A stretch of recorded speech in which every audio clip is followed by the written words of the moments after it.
Chapter 16, Flight by Night.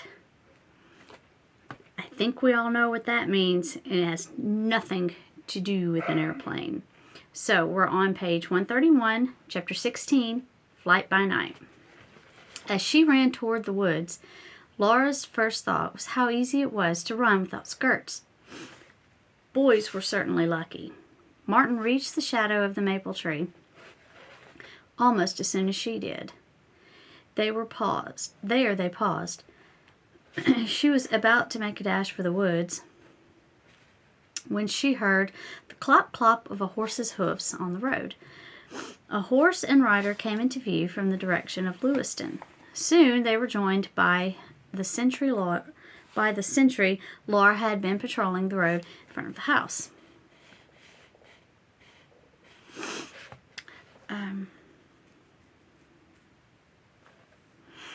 Scarcely breathing, she and Martin waited while the men talked, looking often toward the Eastman house. If the men glanced toward the backyard, would they see the two who were standing in the shadow of the maple? Laura thought not. She and Martin were wearing dark clothes, and Martin had the added advantage of a dark-skinned face. Moving closely, she pulled her cap low over her forehead and lifted the collar of the jacket to hide as much as possible of her white skin. After the longest 5 minutes of her life, the men parted. The one on horseback traveling toward Lewiston and the other walking east. As soon as the sentry's back was turned, she and Martin fled toward the woods. Once under the cover of the trees, Laura paused to catch her breath. Yeah. "Stay close to me," she warned Martin again. "We mustn't get separated. Hang on to the back of my jacket." She started forward slowly with the lantern in one hand and holding the other hand outstretched. A branch scraped harshly across her face and she came to a sudden halt, clutching her cap to keep from losing it.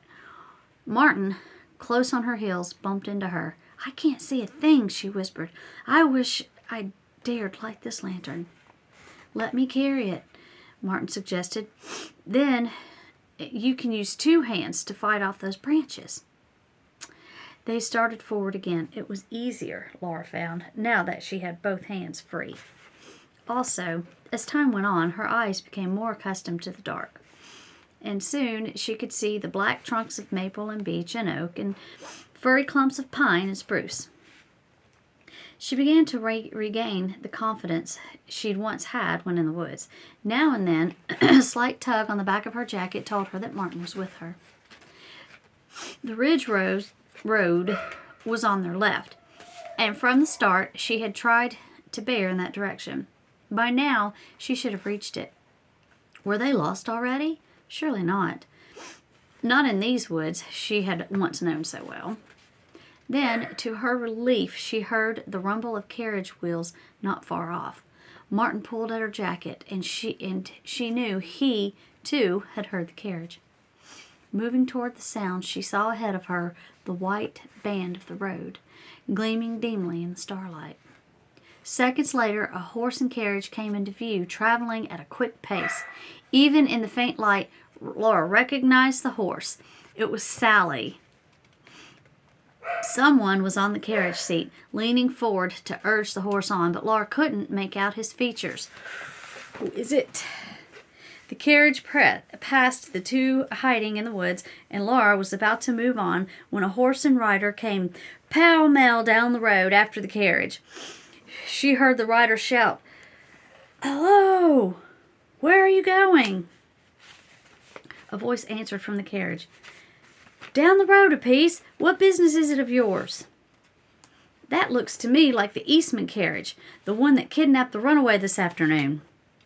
"That it is," the man in the carriage admitted. "It turned up on Center Street not half an hour ago, so the sheriff asked me if I'd take it back to where it belongs. No one's home at the Eastman place but the girl, and she's asleep. Sam's been watching the house ever since young Bert was picked up. The light went out in her room some time back."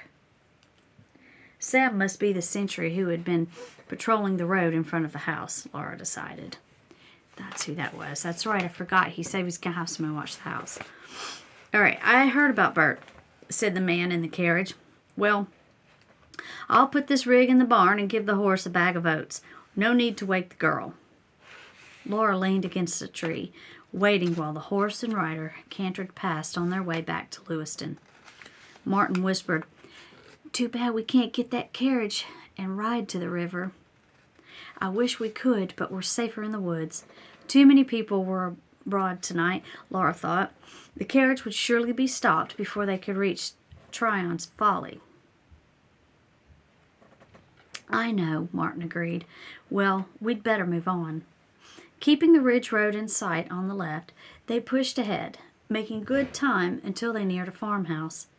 At their approach, the farmer's dog set up such a racket that his owner came outside to investigate.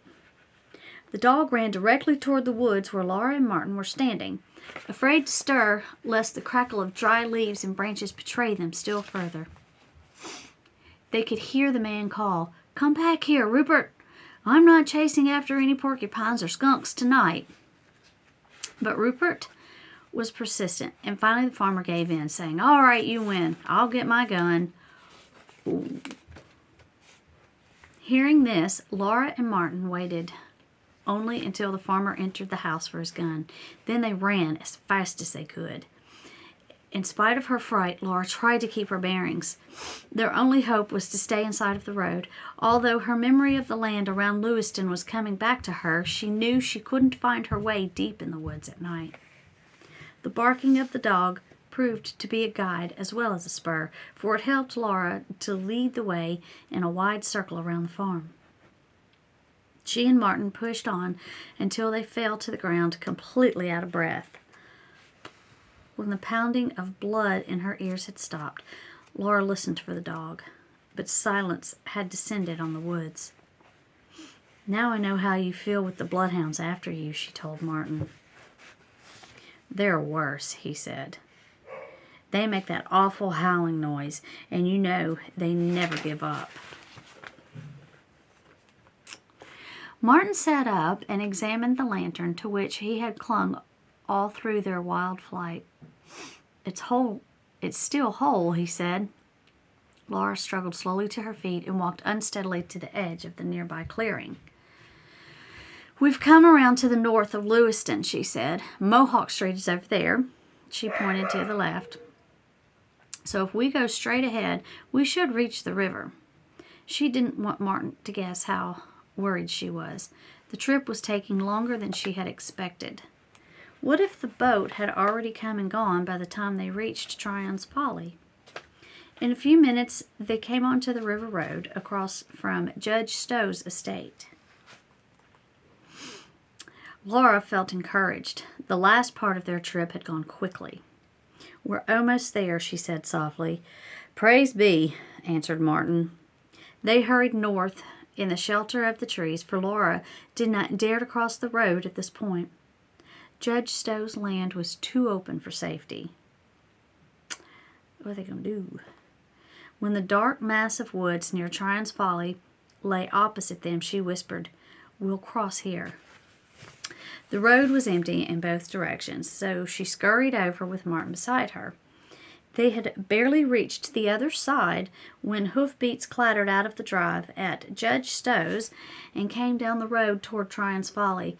Martin dropped to the ground and lay motionless while Laura crouched beside him. They were almost there. Now the horse and rider were approaching more slowly. Laura could see a piebald horse, and atop him the tall shape of Walt. Of course, it's Walt. Had he seen them dash across the road? You know, I'm getting sick and tired of Walt. Oh well, there has to be a villain in every story, and this one is pretty much Walt. Okay. Had he seen them dash across the road? To Laura's relief, Walt continued down the road. With a whispered word to Martin, she stood up. Stepping cautiously, she led the way through the thick undergrowth until they reached the comparative openness of the lane. Here she Excuse me. She paused to listen, and with dismay and fear, she heard the crashing sound of someone hurrying through the woods behind them. Walt must have seen them after all. Laura could think of only one thing. She must get Martin to the river before the slave hunter caught up with them. Come on, she urged. Martin obeyed, and in 2 or 3 minutes they burst out of the woods into the narrow clearing toward Tyrant's Folly. They're just going for it. Without a backward glance, Laura ran headlong toward the house. Martin's feet pounded after her, and together they dashed into the parlor. Bats whirred over their heads, so close that Laura could feel the air stirred by the fright. Whoa, I screamed. But she had no time to be afraid of mere winged creatures. Or should I say winged? By the dim light that came through the high windows, she rushed through the rooms to the kitchen. She flung open the door to the cellar. Here are the stairs. Put your hand on the railing. The darkness seemed to reach up to smother them. Laura felt as if she were descending into a well. Behind her, Martin gasped, "Where are you?" "Here," she tried to sound calm. "Give me the lantern." She placed it on the floor, pulled a lucifer from her pocket, and struck it. In the flare, she could see to open the lantern and touch the wick with the flame. She jumped to her feet, crossed to the door in the west wall, and then pulled it toward her. Crossed to the door in the west wall and pulled it toward her. Okay, ahead lay the short tunnel that sloped down to the next cellar. "Come on!" She started ahead with the light. "Watch out for the stairs at the end of the tunnel." "Yes, Miss Laura," said Martin. Laura heard both fear and bravery in his voice. "Just a little farther," she encouraged him. "You'll soon be crossing the river." They were in the second cellar, and Martin had the trap door raised when Laura, pausing to listen, heard a door open someplace downstairs. Oh. So someone's down there already. Footsteps thudded far overhead. It sounded as if more than one person was up there. Walt must have a deputy or another slave catcher with him. Laura exchanged a terrified glance with Martin. "Close the trap door and hurry!" She plunged down the steps, stumbling and almost falling in her haste. Frantic with excitement, she glanced desperately around the third cellar. Remember, there was 4, I think. "Where is that trap door?" she asked herself. Only this afternoon she had been through these cellars, but now in her panic she couldn't recall where the entrance to the next cellar was. Martin snatched the lantern from her and scurried around the room. In a moment he had located the trapdoor on the floor, beneath the windows that faced the river. Swiftly he raised the door, set the lantern on the floor, and stood aside, waiting for Laura. "Go ahead," she whispered. "Down there you'll find a door on the side of the cellar toward the river. Run out and hide." Martin scrambled down the ladder while Laura seized the lantern and turned to climb down after him. Her foot found the top rung of the ladder, and she reached for the trap door. To her horror, she heard footsteps enter the room she was leaving. She had no time to lower the door. Below her, Martin warned, "Watch out for the last rung. It's loose." Directly above her head, someone asked, "Is that you, Martin?" Surprised, Laura looked up into the dazzling light. The person who was holding the lantern asked in a puzzled tone, "Laura?" Such relief flooded through Laura that she almost lost her hold on the ladder. The man in the cellar was Joel Todd. Whew, thank goodness. Okay, end of chapter 16.